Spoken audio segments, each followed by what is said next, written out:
Are the Cowboys actually a top contender within the NFC? And we'll talk about other NFC contenders as well with Mr. Mike Payton from A to Z Sports, Lions expert. Let's get to it. Here we go.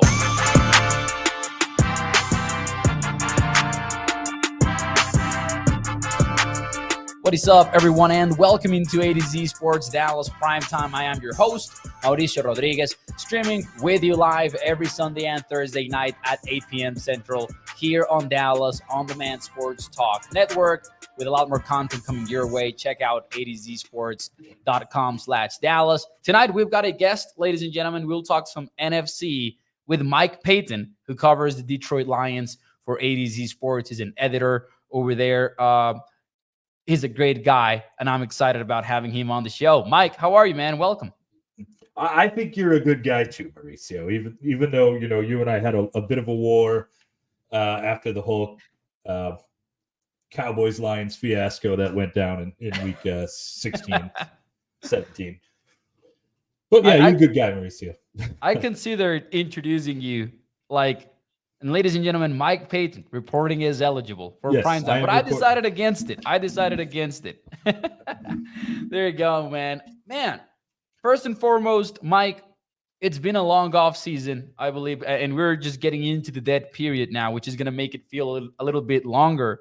Let's start with the Lions. Let's start with the Lions, actually. I was going to start with your thoughts on the Cowboys, but I want to know what has gone on with Detroit. They signed Jared Goff. They obviously did a fantastic job in the playoffs, man. They get to the NFC Championship game, put up a fight. I know that ending wasn't great. 49ers come back at home and all that. Have the Lions gotten better? Have they gotten worse? How would you recap what the Lions have done so far over there on your side? Oh, I can't hear you right now, though, for some reason. All right, now we're there. back. You go. Well, I mean, obviously they did a lot of work this offseason. It may not seem like it. I know a lot of Lions fans were hoping that they would go out and sign some superstars and players, that were very highly paid, like Danielle Hunter and guys like that. But what they did do was they strengthened their defensive line by signing DJ Reader. They now have a space-eating guy that can really help their pass rush, which is something they really needed in him right there in the middle of the line. They got Marcus Davenport, who has dealt with some injury issues, but when he's healthy, he's actually been a pretty decent player. And then they completely redid their cornerback room.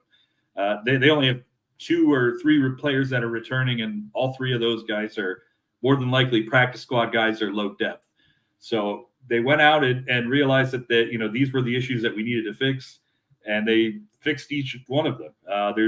They also did some stuff on the offense for the future with Giovanni Manu joining up and Sione Vaki coming in as kind of a Jamal Agnew type player. If you're familiar with him, what he did with the Jaguars, kind of a defensive guy who could also play receiver, running back, special teams type thing.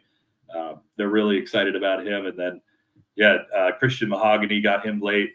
So definitely addressed a lot of things that they needed to address this offseason. And I think, they only got better. They're great, man. Objectively, and aside from all of the war that we've had, as you alluded to earlier on the show, it's been fun rooting for the Detroit Lions. It's a team that I think the fan base deserves.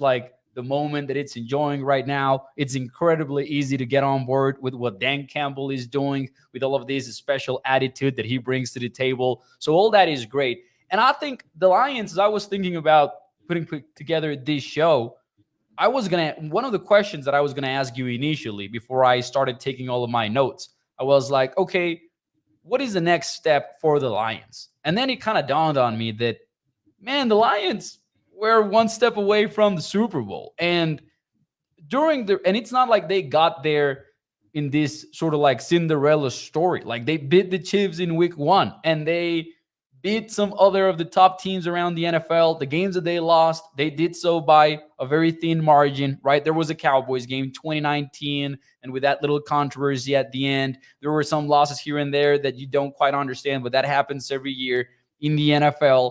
But what is holding back the Lions, or more accurately, I guess this question is this kind of like, do you view the Lions as a Super Bowl or bust kind of team? Because let me tell you something. If I were to rank, and I'm going to ask you for your ranking in a little bit, the NFC teams heading into 2024, to me, it's the Niners and it's the Lions at the very top. Like, I wouldn't put the Lions below number 2 at this point. Yeah, no, I mean, I definitely think they're Super Bowl or bust. Actually, Dan Campbell was asked that during OTAs, and he said there is no bust. It's only Super Bowl. That's the only thing that's on their minds at this point, and it really should be the only thing that's on their mind. They have one of the best rosters in the league. They all, and then they improved as we've already pointed out. So that's the only thing that they're thinking about, and I just can't imagine a world where they don't do it. I mean, I really actually think that this is the year that they win the Super Bowl. And look, I've been around my entire life, so I know what it's like to have high hopes and be dashed by them. But there's never been more of a reason for confidence than there is now. Just the way that this team's being built, the culture that they have. But really the big thing was, after that loss to the 49ers, it was Dan Campbell in the locker room that kind of brought everybody together and said, that might have been our only shot. And if we want to get back to this, it's going to be twice as hard. And kind of getting that out there is so important. It's huge because this Lions team realizes that they can't just run it back. It's not just going to easily happen. Everyone's coming for them. It's going to be twice as hard.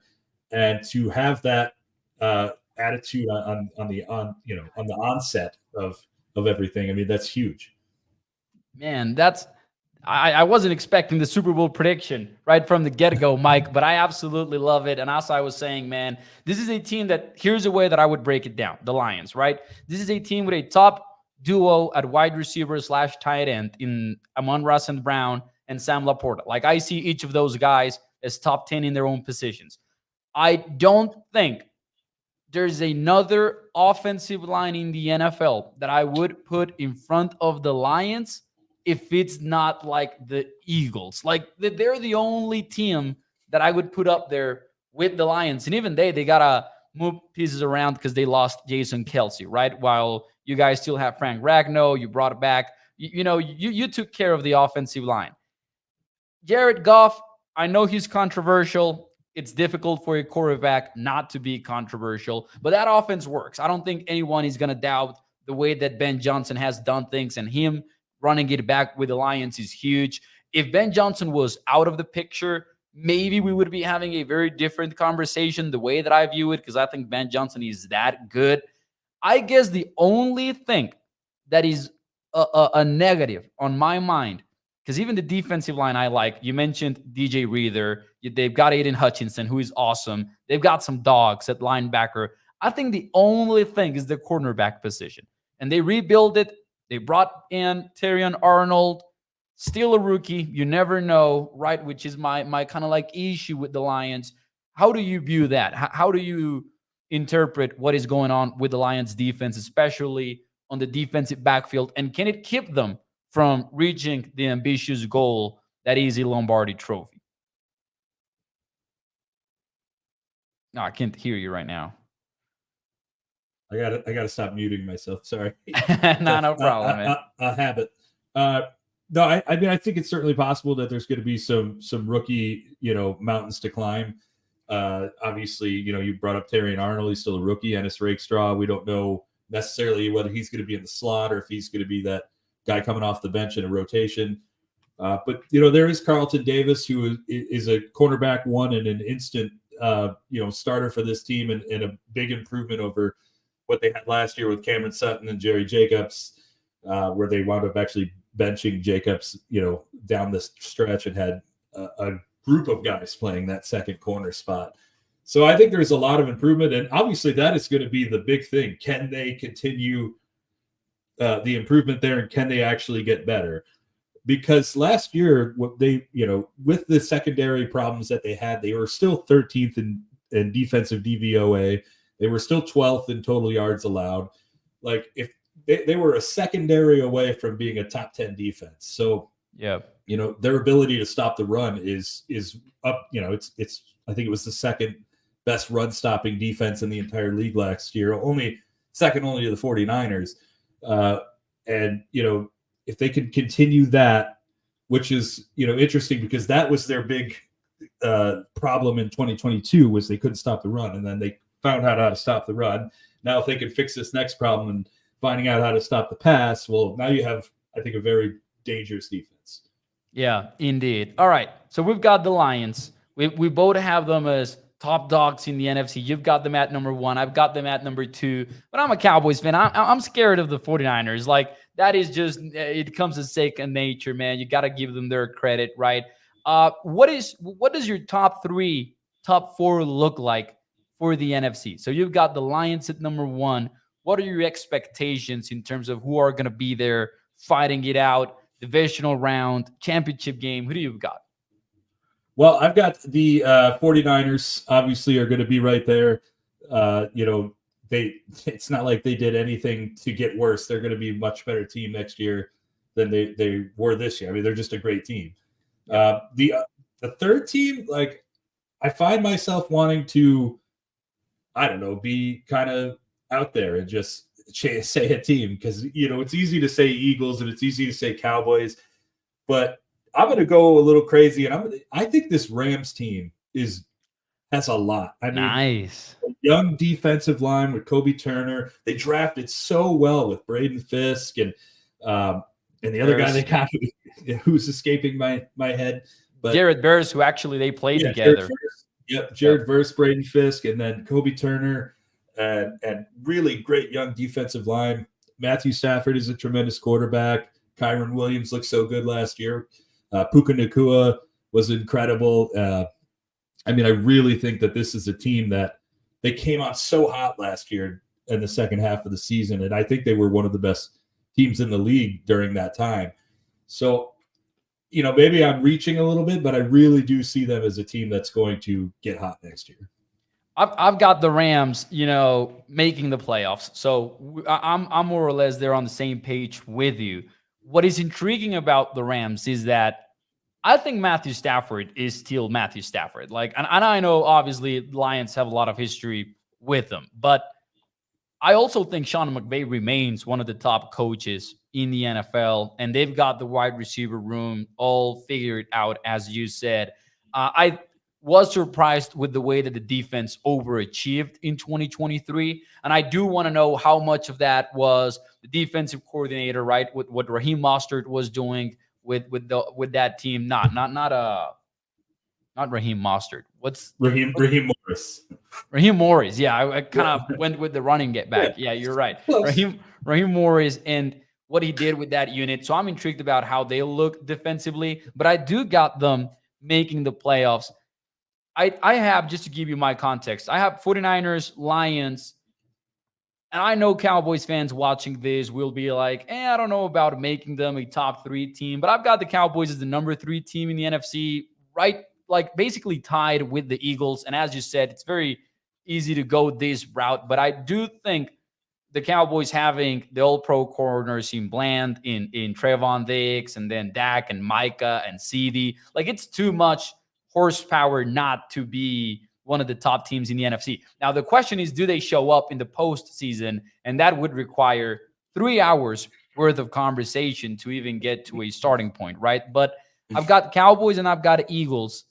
Next up on my list, and I think you're the perfect person to ask about this. Every year we've got 3 new teams per conference, more or less, in the playoffs, 3 teams that didn't make it.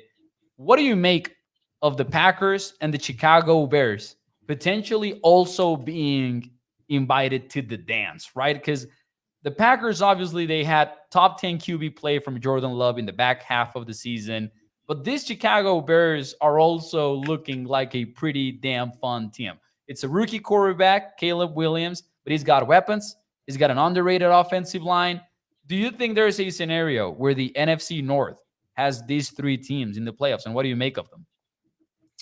Yeah, I think it's certainly possible. I definitely look at the Packers as a team that could finish second in that division and make the playoffs and be one of those wild card teams. The Bears, it's really interesting with the Bears, and I think that Caleb Williams is going to have fun with guys like Keenan Allen and Roma Dunze and DJ Moore, DeAndre Swift, Cole Kmet. Like, what a group!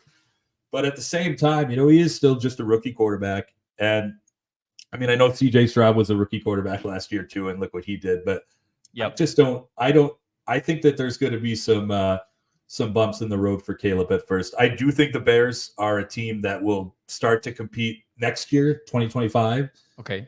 But as for this year, I think they have a great season. I mean, I think they're like an 8-9 team. But I just don't, there's still some questions on the defensive side of the ball. And I'm just not ready to go ahead and say the Bears are a playoff team yet. Man, it's gonna be fun to watch them.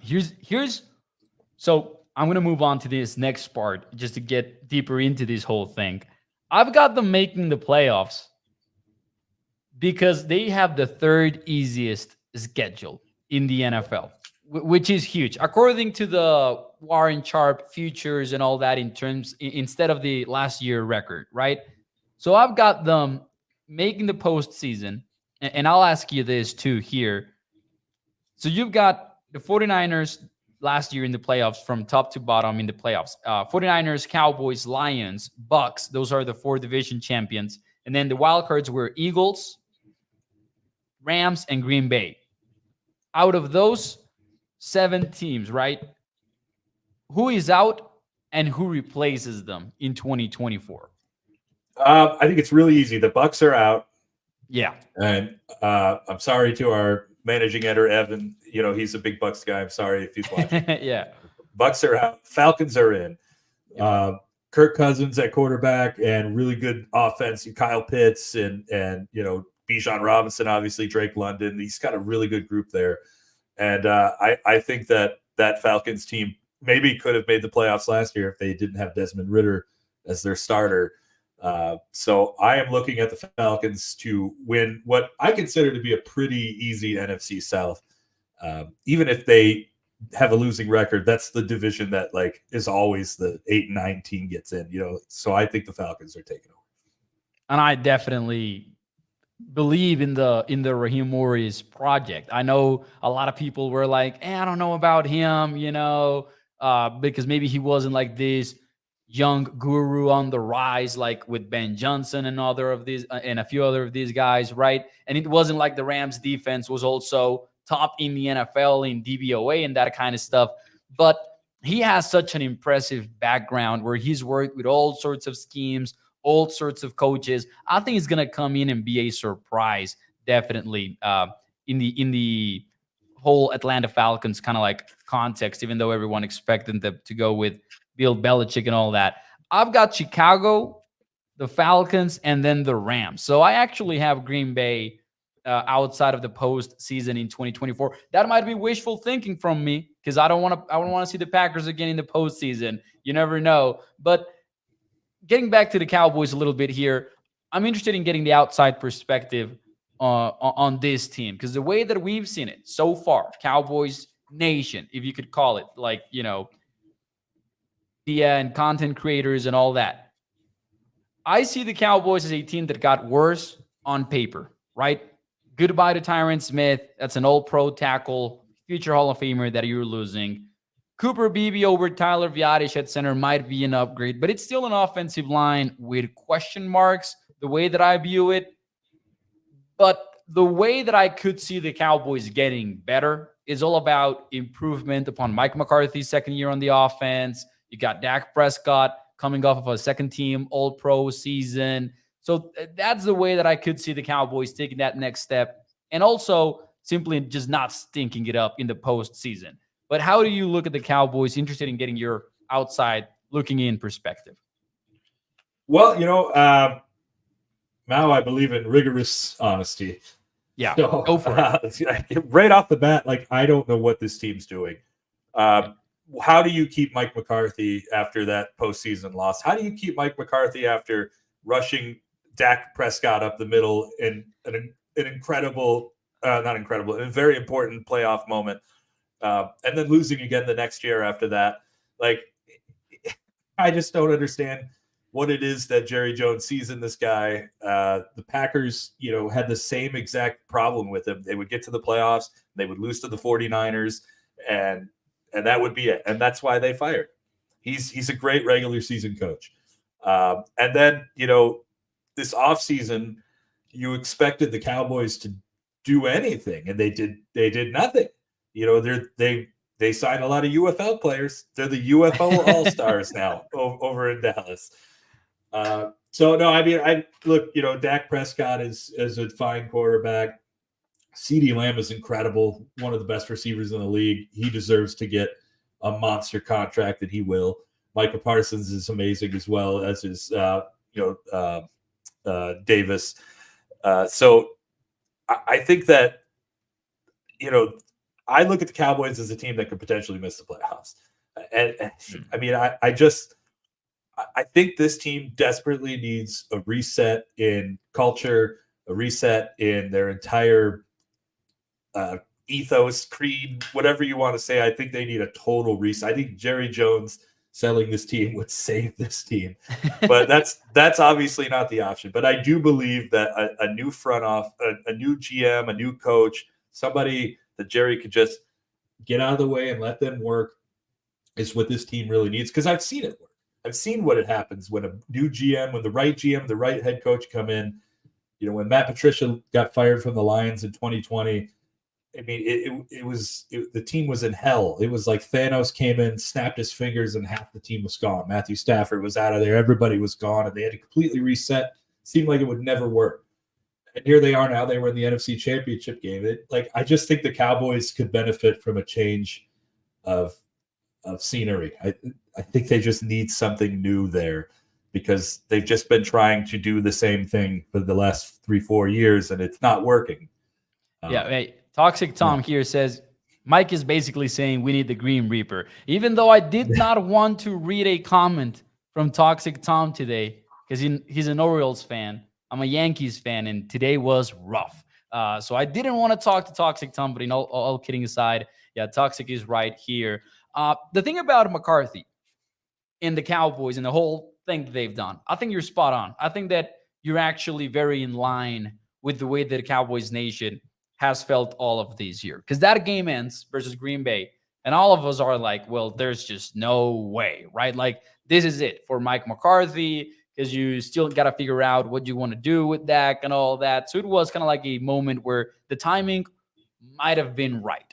But there's also the argument of back-to-back 12-win seasons. The best you've ever seen Dak Prescott was when Mike McCarthy took over the offense, right? It was a career year for him. You saw like that adaptation midway through the season where they went from wanting to be this running team to a pass-happy team, and it worked out for them. So there's arguments, I think, both ways.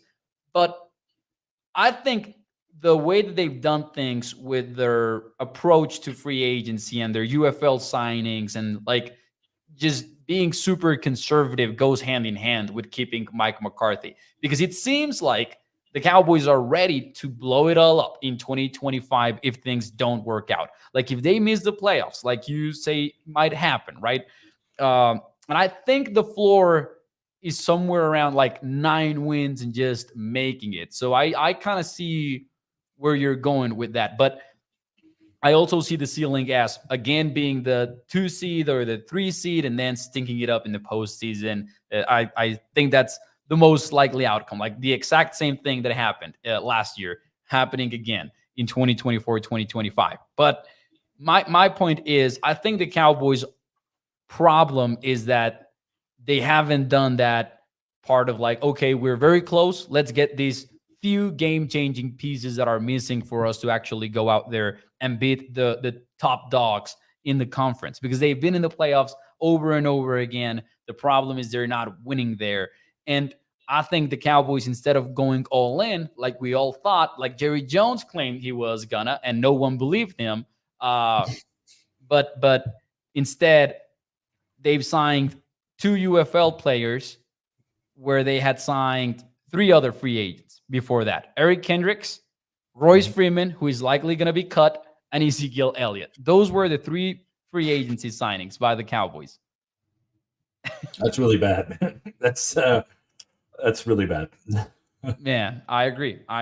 But ultimately, man, one more thought here that I wanted to run by you. What do you make of the Philadelphia Eagles? Because they're a tough team to figure out for me, right? They've got such a good offensive line. They've got Nick Sirianni. They've got Jalen Hurts, who has proven that he can play at a high level. But also, there's a lot of question marks for me, and specifically on the defensive side of things. A lot of people like to put the Lions and the Eagles in the same bucket, Mike, in terms of how they struggled defensively. But DVOA-wise, Detroit was 13th. The Eagles were 29th in the NFL. Yeah. What do you make of the Eagles going into 2024? That's actually something that that I fought with Lions fans a lot last year, because nobody thinks your team is worse than the fans of your team. You know what I mean? 100%. They were pretty sure after a couple of games that the Lions defense was the worst thing they'd ever seen. And I was actually using the Eagles as an example of how wrong that was. The Eagles were in first place at the time. I think they were still undefeated, but they were letting up so many points on defense. They were horrible. And then you saw, in the playoffs, they got exposed by the Bucs, and here we are. But I think that offense is just so tough. Jalen Hurts and Saquon Barkley's there now, and if he can kind of rekindle, some of that magic that he had a couple of years ago, and then Devonta Smith and AJ Brown, what a group. Dallas Goedert, what a group.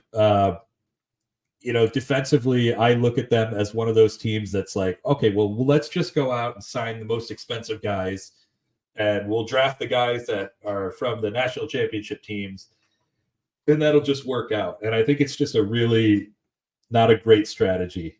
You should be drafting players and signing players that best fit your culture and best fit what it is that you're trying to do, rather than the players that everybody knows the name of. I still think they're going to be a very good team. I still think they'll make the playoffs. But I don't know if they'll win the division or not. Or they'll obviously be fighting with the Cowboys there. But the Giants and the Commanders are starting to come up too. So it could be a very interesting NFC East before you know it. Man, specifically, for example, a year from now, 2 years from now, dynamics could really change. Especially if the Cowboys do blow it up, for example, and Mike McCarthy is out and Dak is out in 2025, it could get crazy. 2024 specifically, Commanders, I think, are going to be a fun team to watch, right, with Jaden Daniels and all that. I got to tell you, I have zero faith in the Giants. I think they might be picking first overall in 2025. I think they might be one of the worst in the entire NFL. But then after that, what follows is what's going to be super interesting to watch. And regarding the Eagles, I think I put the Cowboys and the Eagles in the exact same bucket. I think the worst case scenario for each of these teams is, barring any major injuries or anything like that, is something like 8 wins. I think that's their floor. 8 wins, 9 wins. But I can also see each of these teams be the number 2 seed in the NFC and just be this team that makes the playoffs with high expectations, and then maybe do some damage, maybe fall short. But I see their range being almost the exact same, if that makes sense. Gonna be a fun NFC. Any other thoughts you want to share on the NFC before we move on to another topic that we've talked about off the air and everything with the UFL? Anything else that you want to mention about the NFC, Mike? Nothing off the top of my head. It's just going to be really interesting to see, how all these divisions are going to work out, especially, like we talked about the NFC East. I think there's a lot of teams that are getting better there. Teams are getting better in the NFC North. That might very well be the best division in the NFC this season. We'll see. The NFC South is always just a crapshoot, and you just kind of wonder who's going to wind up winning the most games there. But yeah, we'll see. I'm very much looking forward to the season. Yeah. I'm with you, man. September cannot get here soon enough. Some comments here very quickly. Brian says Jerry's a problem. He's the only common denominator for the last 25 years. Coaches have no authority, which is something that Cowboys fans have always felt like, and difficult not to agree. Captain says, if you think the Cowboys not getting into at least a wild card, you don't know ball. I see that it says we have probably the worst running back room in the league. Great question here from Toxic. And you see that it says we will be battling the stinking Eagles. Toxic Tom says, and this is a super random question, but I'm also intrigued by this. What's the future of Hendon Hooker, who is in that depth chart there on the Lions? Do they trade him to get a player to win now? Does he have that sort of trade value, Mike? What do you make of Hendon Hooker's future? I'm the most interesting person to ask about this, in my opinion, because I think a lot of Lions fans, I know a lot of other Lions writers will say that, you hold on to him and you develop him, and he could be a great backup quarterback, and I certainly agree with that to a certain point. In my opinion, I've never understood the pick. I don't know why they took Hendon Hooker in the third round when they were, expected to extend Jared Goff regardless. Hooker is 26 years old. He's never taken a snap in the NFL. I think that he could be a premium backup, and that's fine. But I don't think that he even wants to do that. If I were him, I would not want that. My whole plan was to come into the league and prove to everybody that I could play this game. And now I'm going to be stuck behind Jared Goff. And by the time Jared's contract is up, I'll be 31 years old. Yeah. So I just don't think it's the right fit. I actually wrote an article this morning, and some people agreed with me, and obviously other people don't, and that's just how the game works. But it was suggested by Bleacher Report writer Matt Holder that the Lions maybe trade Hendon Hooker maybe after preseason or before, and sign Ryan Tannehill, who has experience with Dan Campbell and Ben Johnson. They were both in Miami with him. I liked the idea from a sense that if you bring in Tannehill, you could reset the Lions' ability to draft a quarterback next year. Maybe, think about having Tannehill for a year and then dropping him for a Jalen Milroe or a Quinn Ewers next year. Now you have a 22-year-old quarterback that by the time Jared Goff is done, whenever that may be, is ready to go or could be ready to go earlier than that, instead of a guy that's just not, it's just never going to happen. He's just never going to be the starting quarterback of this team, in my opinion. I could be wrong, and if I am, then I'll be the first one to admit it. But so right now, I don't know. I don't know if there's any trade value. I look at the Raiders as a team that is wide open for competition right now. If I were them, I'd maybe call Detroit and see if they were interested in trading Hendon Hooker. But we'll see. We'll see what happens at preseason and in training camp. And he's going through all this for the first time. So it's always a rough situation when somebody like that, who that if it wasn't because of the injury, he likely would have been a first-round pick, a second-round pick, and for him to be buried in such a situation, it always sucks, I think, for every NFL fan. Everyone wants to watch Hendon Hooker play and at least have some answers as to how good he is and all that. And you mentioned the Raiders. The Aiden O'Connell gamble is one of the weirdest ones in the entire NFL. And I like Aiden O'Connell, but to not have any other option other than that or Gardner Minshew is wild to me. And I don't know how that is going to play out. But anyways, before we get out of here, Mike, I did want to ask you, because over at A to Z Sports, you've done a fantastic job with all of the UFL player articles, right? Players that could be signed out of the UFL. You did one with landing spots for some of the best UFL players. The Lions went ahead and got Jake Bates, and I think everyone knew that it was such a perfect fit, going from the Michigan Panthers to the Detroit Lions. They needed a kicker. More than wanting to ask you about specific players, and the Cowboys signed Willie Harvey Jr., they signed Garyon Conley, linebacker and cornerback respectively.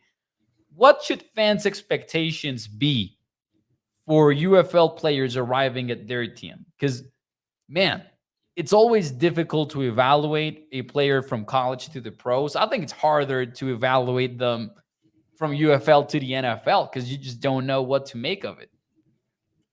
Yeah, I would go into any of these signings with tempered optimism. It's really, really hard.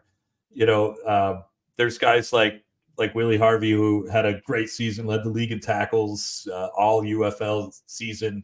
But, let's be honest, the competition is lesser. It's not the NFL. And we've already seen, and while that was a few years ago, we've already seen Willie have a couple of chances in the NFL, and it didn't work out. So, now he's going to get another shot here in Dallas after some time in the UFL. Maybe he can make it. I would say that, the thing to hope for if I were a fan of the Cowboys or any team that's picking up any of these UFL players that's not a kicker, the best thing I would hope for is just making a roster spot.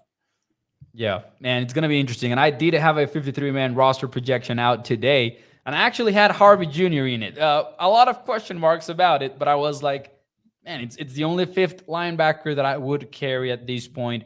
Garyon Conley, though, on the other hand, is also intriguing in the sense that, okay, this guy is a former first-round NFL draft pick, and you don't get drafted in the first round. I mean, obviously there are a lot of draft busts, but you don't get drafted in the first round if there is not at least something the team is betting on, like big-time trades or like you have something that you're elite at.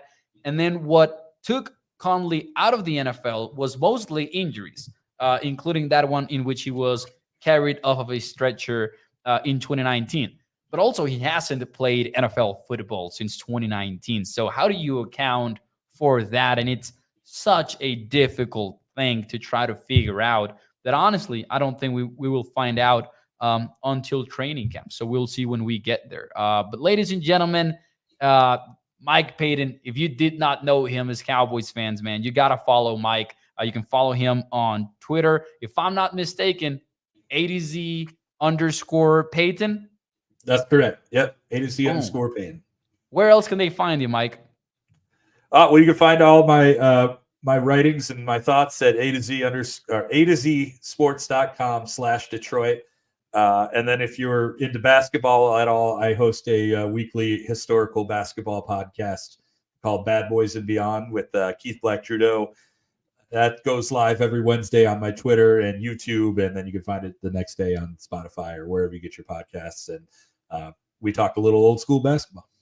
And also, I will say, if you're interested, going to A2Zsports.com and then going to the search page just so it's easier for you and type in NFLPA. Mike actually had a great in-depth article looking into how the NFLPA supports its players or helps its players with mental health support. And that it was an amazing read. Mike did a fantastic job with it. Go check it out. Mike, thanks so much, man, for taking the time to be on the show. Absolutely, man. Thanks for having me. Hit the like button, ladies and gentlemen, and I will be back on Sunday night, 8 p.m. Central. Bye-bye.